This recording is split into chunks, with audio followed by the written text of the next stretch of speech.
Halo, selamat datang di kelas menulis artikel. Kenapa sih kita menulis? Ya, ada banyak alasan. Antara lain, dengan menulis kita mencatat, merangkum berbagai ide, gagasan, dan pikiran. Lewat menulis, kita juga berbagi cerita, berbagi hikmah, dan inspirasi. Menulis juga bisa untuk mempopulerkan diri, perusahaan, usaha, branding, mengambil insight kehidupan, berbagi ilmu untuk jadi amal jariah yang tetap mengalir baranya ketika kita udah nggak ada. Sebagai kartasis atau pelepasan, buat healing, terapi, penyembuhan, untuk merekam jejak sejarah, untuk syarat kenaikan pangkat, dan menambah pendapatan. Kata Imam Al-Ghazali, jika kau bukan anak raja, jika bukan anak ulama besar, maka menulislah. Nah, hari ini kita akan belajar tentang artikel, pengertiannya, cirinya, strukturnya, langkah-langkah menulis artikel, pendekatan atau approach-nya, ada berbagai gaya, jenis, teknik, pola artikel, gimana sih cara menulis lead atau pembuka yang bagus, dan ending penutup yang cakep. Kemudian kita juga bagikan formula dan tips-tipsnya. Nah, kata Steve Jobs, stay hungry, stay foolish. Mungkin teman-teman sebagian udah pernah menerima materinya, tetap bersemangat karena recharge ya, mengecas kembali itu juga bisa berfungsi untuk mendorong kita menulis terus bersemangat. Artikel itu apa sih? Artikel itu karangan faktual yang secara lengkap dengan panjang tertentu dibuat untuk dipublikasikan melalui koran, majalah, buletin, blog, dan sebagainya. Tujuannya untuk menyampaikan gagasan dan fakta yang bisa meyakinkan, mendidik, dan menghibur. Ciri artikel apa aja? Dia ada fakta, mengandung fakta. Bukan fiksi ya, beda sama fiktif. Jadi ada fakta di situ, ada data, kenyataan, realita yang dibagikan. Kemudian artikel juga itu harus informatif.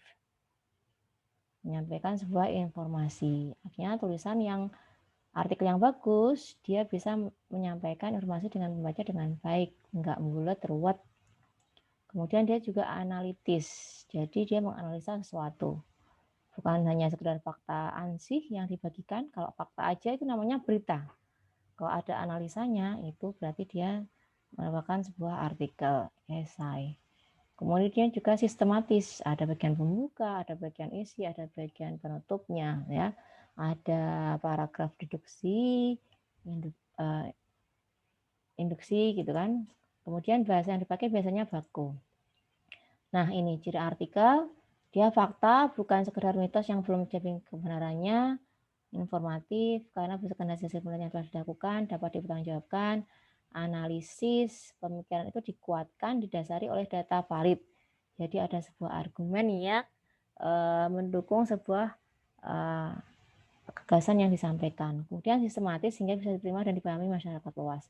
Bahasanya baku, lugas, logis, denotatif, efektif, sehingga membuat bahasa artikel ilmiah terasa padat dan berisi.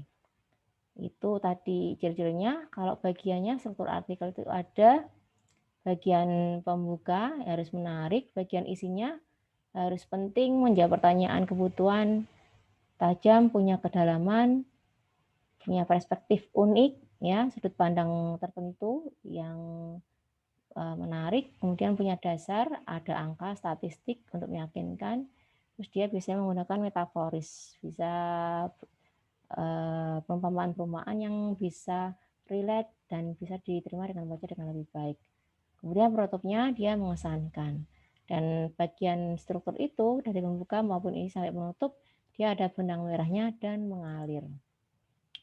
Nah, ciri artikel ilmiah, dia reproduktif. Maksud yang ditulis oleh penulis diterima dengan makna yang sama dengan pembaca. Jadi, gimana cara kita mendeliver ya sebuah tulisan, sebuah gagasan itu sama apa yang kita maksud dengan yang diterima oleh pembaca. Kemudian artikel ilmiah itu dia rasional, menonjolkan kerunutan pikiran yang logis, alur pemikiran yang lancar, dan kecermatan penulisan. Menggunakan ejaan baku, ya, baik kata, kalimat, dan paragrafnya. Kemudian dia straightforward atau langsung ke sasaran. Menggunakan bahasa keilmuan dalam bidang tertentu sebagai bukti penguasaan penulis yang terhadap ilmu tertentu yang dikuasai. Dan menggunakan kalimat efektif, ya.